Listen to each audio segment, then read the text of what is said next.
Bonjour et bienvenue au Pays des Possibles, le podcast qui vous ouvre la voie vers l'esprit d'entreprendre et la liberté.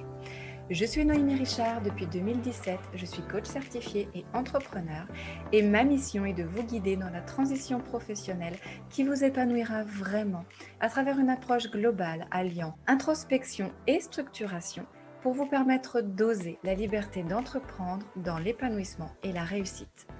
Je vous donne les clés pour accéder à votre propre puissance et à votre plein potentiel. Mon but, vous faire prendre conscience que vous pouvez vous aussi vivre une vie plus libre et plus épanouie. Si ce podcast vous plaît, merci de tout cœur de le soutenir en lui laissant 5 étoiles ou un gentil commentaire sur la plateforme d'écoute de votre choix. Savoir que ce podcast vous inspire est le plus important pour moi. Alors voici tout de suite un nouvel épisode au Pays des Possibles.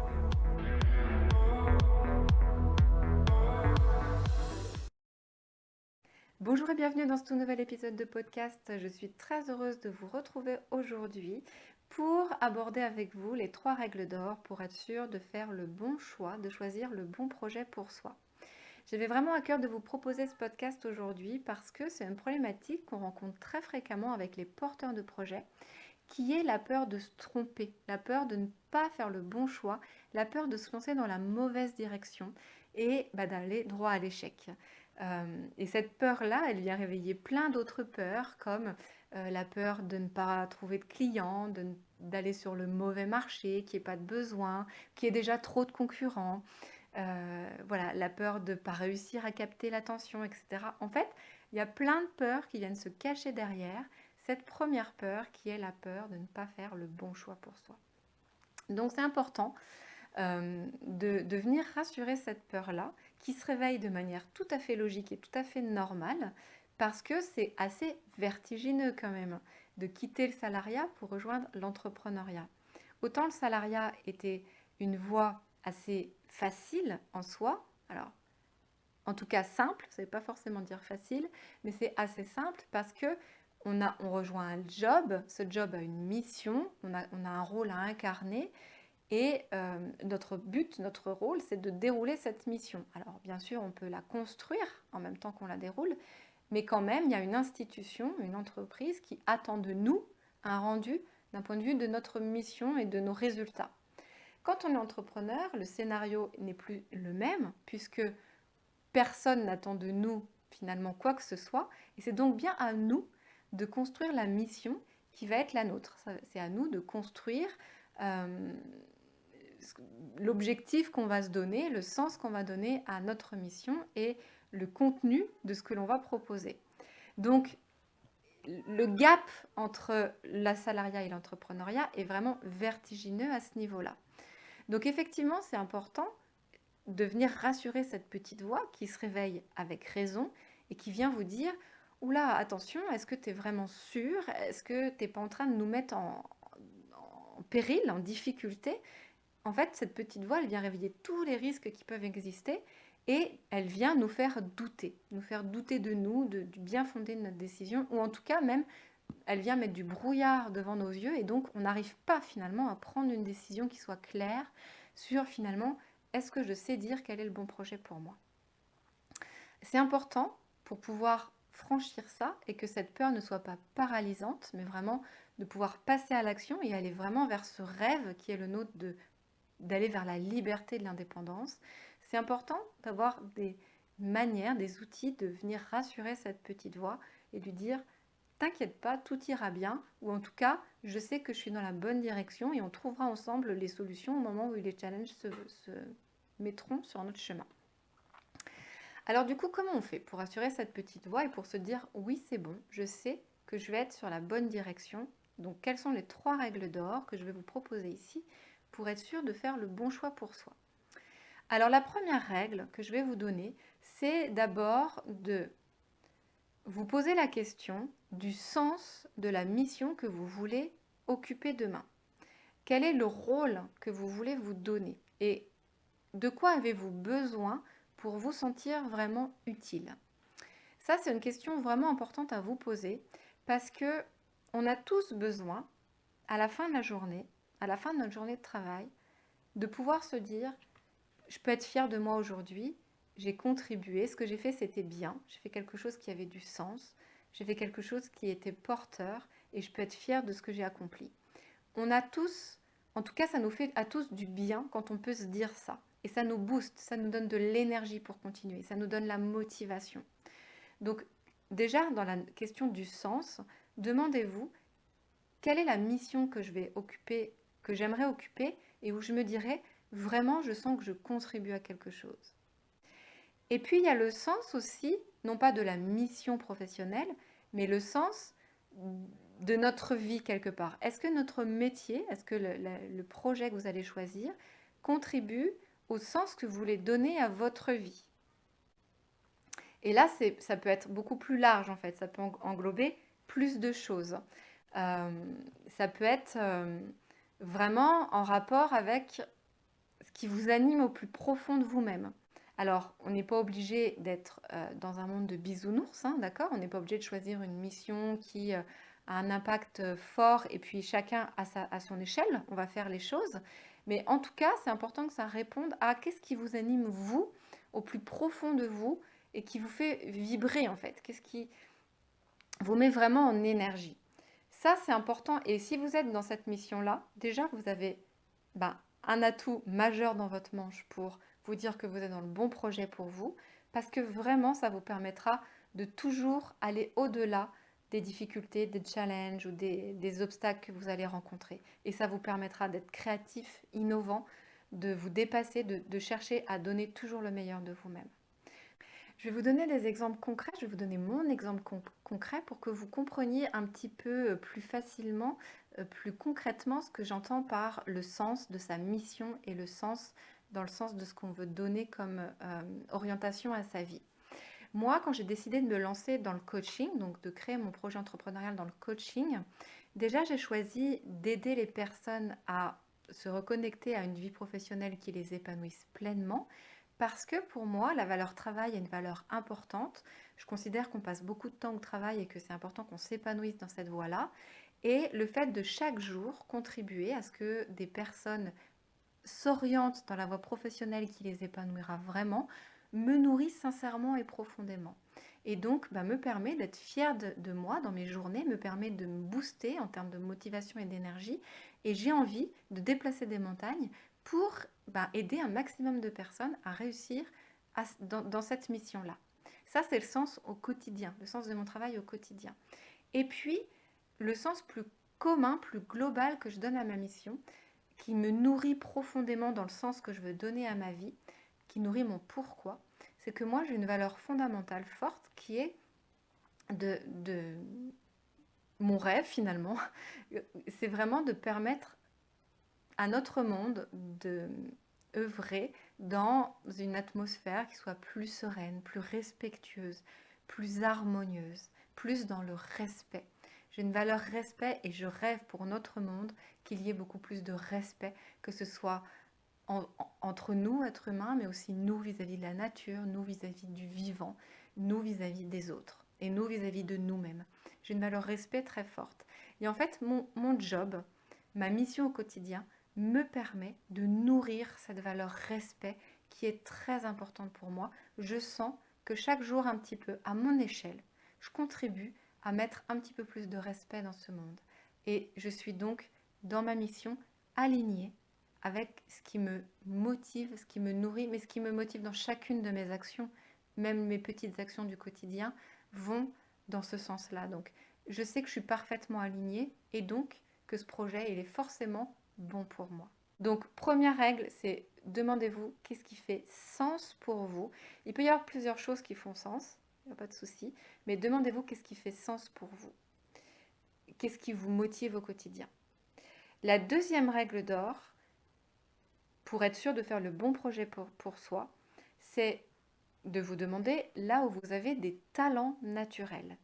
Parce que ça fasse sens pour vous, c'est une chose, mais encore faut-il que vous ayez des talents pour accomplir votre mission et que ça ne vous demande pas une énergie monumentale pour réussir à accomplir votre mission. Je vais vous donner encore une fois un exemple. Je m'utilise comme cobaye et je prends mon cas comme exemple. J'ai une valeur écologique qui est très forte. Et pour moi, dans ma contribution, j'aurais vraiment à cœur de pouvoir contribuer à mieux gérer la biodiversité, à protéger notre mère la terre, les écosystèmes, le vivant, la nature, les animaux, etc. Et que nous, humains, d'ailleurs, on retrouve notre place dans cet écosystème-là, notre juste place. Ça, c'est une valeur importante pour moi.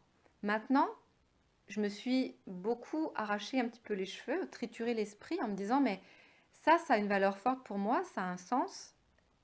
Comment faire pour l'intégrer dans ma mission entrepreneuriale? Sauf qu'en fait, j'ai pas de talent naturel sur ces questions écologiques. J'ai pas été formée pour ça, j'ai pas d'atout majeur dans ma manche pour œuvrer sur ces questions-là. Alors, je fais beaucoup de choses à titre personnel, dans ma vie personnelle, ce qui deviendra peut-être un atout dans ma manche pour plus tard d'ailleurs, quand je capitaliserai mon expérience. Mais voilà, c'est tout. Aujourd'hui, je n'ai pas de choses concrètes professionnelles que je peux proposer sur ce secteur-là. Par contre, sur le domaine professionnel, j'ai un passé, j'ai de l'expertise, de l'expérience, j'ai des acquis que je peux proposer aussi. Il y a des choses que je sais bien faire. Donc, une fois qu'on met ça en balance, ben, la partie écologique qui fait sens pour moi, je peux la mettre en œuvre à titre personnel, répondre à cette valeur importante à titre personnel, et qui sait, peut-être qu'un jour ça se transformera et ça intégrera ma vie professionnelle. Mais à aujourd'hui, j'ai fait le choix d'un projet qui fasse sens pour moi, et pour lequel j'ai vraiment un talent naturel. D'accord? Donc, posez-vous la question de où est-ce que j'ai un talent naturel? Et peut-être que c'est difficile pour vous de trouver vos propres talents naturels, ce qui est normal. C'est pas évident pour soi-même de se dire ah là je suis doué. Puis en plus souvent là où on est doué, bah, on est tellement doué qu'en fait on a l'impression que tout le monde l'est, alors que non. Donc c'est difficile de se dire que c'est un talent. Donc n'hésitez pas à interroger vos proches, à leur demander qu'est-ce que vous faites de bien, en quoi ils vous admirent, qu'est-ce qui pourrait vous déléguer les yeux fermés. Toutes ces choses-là en fait qui vous permettent de dire ah mais ça c'est un talent finalement, c'est quelque chose que je peux proposer demain, que je peux mobiliser dans mon projet entrepreneurial. Et c'est peut-être quelque chose aussi qui fait la différence. C'est quelque chose que je vais pouvoir, sur lequel je vais pouvoir insister comme étant mon ADN en fait, ce qui fait ma différence, mon authenticité. Donc deuxième règle d'or, demandez-vous où sont vos talents naturels. Et puis la troisième règle d'or que je vais vous donner pour être sûr de faire le bon choix entrepreneurial, c'est de vous demander de quoi vous avez besoin pour vous équilibrer sur vos différents domaines de vie. Ça, c'est très important parce que souvent, ou en tout cas, on peut penser que quand on se lance dans un projet comme ça d'indépendance, eh bien, on va être obligé de consacrer 12 heures par jour, 7 jours sur 7, les 5 premières années, qu'on ne verra plus le jour, qu'on ne verra plus notre famille, plus nos amis, pour être concentré dans notre projet. Ou finalement, le projet qu'on a en tête, ok, c'est un projet intéressant, il donne du sens, et puis j'ai le talent pour le faire, mais il m'oblige à travailler tous les week-ends, à être absent toutes les vacances scolaires ou à être en horaire décalé. Alors qu'en fait, moi j'ai des enfants, j'ai envie d'être présent pour ma famille et j'ai pas envie de rater tous les week-ends avec mes proches. Et donc, ben, vous vous rendez compte que du coup, ce projet, il n'est pas bon pour vous. En tout cas, pas à l'instant T, pas avec les autres contraintes, les autres besoins que vous avez dans les autres domaines de votre vie. Donc ça, c'est important de vous poser la question, est-ce que le projet dans lequel j'envisage de me lancer, il va me permettre à la fois de pérenniser ma situation, donc il va me permettre de générer suffisamment de revenus par rapport à ce que j'ai besoin moi pour vivre, tout en me permettant d'avoir l'équilibre de vie dont j'ai besoin pour me sentir épanouie. Alors, équilibre, ça ne veut pas dire que vous devez absolument passer tous vos mercredis avec vos enfants, tous vos week-ends avec vos enfants, si finalement c'est pas important pour vous. D'accord? L'équilibre, ça ne veut pas dire un équilibre parfait qui serait le même pour tous. L'équilibre, ça veut dire qu'est-ce qui vous permettra de ne pas brûler la chandelle par les deux bouts et vous permettra de tenir sur la durée. La vie entrepreneuriale est une vie de marathonien, pas de sprinter. Donc, vous avez besoin de tenir sur la durée. Et pour ça, il faut être dans le bon rythme. Peut-être que vous avez le projet aussi aujourd'hui de quitter le salariat pour l'entrepreneuriat, justement parce que vous sentez que le rythme, votre mode de vie d'aujourd'hui n'est pas un mode de vie qui vous épanouit. Peut-être que vous êtes trop souvent au travail, pas assez disponible intellectuellement pour votre vie personnelle et que vous avez besoin de rééquilibrer tout ça. Bien sûr, l'entrepreneuriat peut vous le permettre. Mais pour ça, il faut bien construire votre projet et vous assurer en amont de ce dont vous avez besoin pour vous sentir équilibré et de vous assurer que le projet dans lequel vous avez envie de vous lancer répond à ces besoins. C'est pas forcément parfait tout le temps. Il peut y avoir des pics d'activité, des moments où vous allez être plus intense au niveau professionnel, mais c'est important que sur la durée, vous ayez des moments où vous êtes équilibré, où vous sentez que, encore une fois, vous ne brûlez pas la chandelle par les deux bouts. Ça, c'est vraiment fondamental et c'est ce que je vois de par mon expérience aussi en accompagnant des dizaines de porteurs de projets, que c'est vraiment un point important à prendre en compte pour s'assurer d'être dans la bonne direction et pour oser et pour se dire mais oui, finalement, ce mode de vie-là, c'est celui dont je rêve, donc je vais tout faire pour l'atteindre. Être dans le bon mode de vie, c'est un moteur majeur. C'est une source de motivation phénoménale.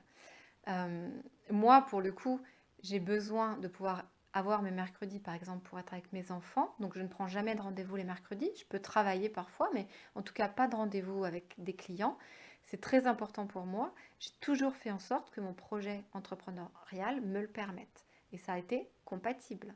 D'accord ? Ça ne m'a jamais posé de problème majeur. Donc, c'est important de choisir son mode de vie. Un autre exemple me concernant, j'ai besoin de pouvoir me dire, lorsque je pars en road trip en famille, je suis capable d'emmener mon travail avec moi et de ne pas me dire, je ne peux pas partir en road trip parce que j'ai du travail, mais plutôt, je suis capable d'emmener mon travail avec moi. Donc, j'ai construit mon activité de manière à me permettre d'être sur ce mode de vie. C'était fondamental pour moi. Aujourd'hui, c'est atteint. Donc, ça me booste et je me dis, je suis sur le bon projet. Ce projet, il me correspond, il me convient. D'accord ? Donc, ça, c'est les 3 règles d'or que je voulais vous donner aujourd'hui pour réfléchir à est-ce que je suis sur le bon projet. Après, je mets une petite nuance dans tout ça et en tout cas, un petit point important que je voudrais apporter en précision. C'est que tout évolue, tout change, tout bouge. Et le choix que vous allez faire à aujourd'hui, de vous dire, bon, allez, je me lance dans ce projet-là parce que je sais que c'est le bon projet pour moi, ce choix va évoluer parce que vous allez prendre de l'expérience, vous allez avancer sur votre chemin et donc vous allez faire évoluer votre projet d'entreprise. Il va évoluer avec vous finalement. Les choses vont bouger, les lignes vont évoluer, vont bouger. Donc, et ça, c'est tout à fait normal. Donc, même si vous vous dites, ah, le choix que je fais là, il me convient, mais il y a aussi ce sujet-là que j'aurais voulu aborder puis que je ne mets pas tout de suite dans mon projet. Choisir, c'est préférer. Choisir, ce n'est pas renoncer. Ça veut dire que même si vous faites des choix aujourd'hui, parce que vous savez maintenant que c'est les mieux pour vous sur les 3 règles d'or que je viens de vous donner, bien peut-être que ce sur quoi vous n'avez pas porté votre préférence aujourd'hui va revenir sur votre chemin au moment où ce sera judicieux, au moment où ce sera le bon moment pour vous, pour que vous puissiez quand même le matérialiser. Donc, dites-vous toujours que choisir ses préférés, ce n'est pas renoncer. Vous ne renoncez à rien quand vous choisissez. Vous faites simplement un choix qui est meilleur pour vous à l'instant T. Et vous ne savez pas ce qui vous attend sur le chemin. Et s'il y a quelque chose d'important qui doit revenir, faites confiance à la vie, faites-vous confiance, ça reviendra. Donc, n'attendez pas de trouver le projet parfait pour vous lancer, celui qui cacherait toutes les cases que vous avez à cocher, mais au moins les cases. Choisissez le projet qui coche les cases les plus importantes pour vous et les choses vont évoluer, les choses vont bouger et le chemin ne fera que commencer. Ce n'est que la première pierre sur le chemin qui en appellera plein d'autres. Voilà, donc c'est ce que je voulais partager avec vous sur les 3 règles d'or pour être sûr de choisir le bon projet pour soi. J'espère que ça vous aura permis d'apporter de l'eau à votre moulin de la réflexion. Je vous souhaite une très belle fin de journée et moi je vous retrouve très vite pour un nouvel épisode de podcast. Ciao ciao!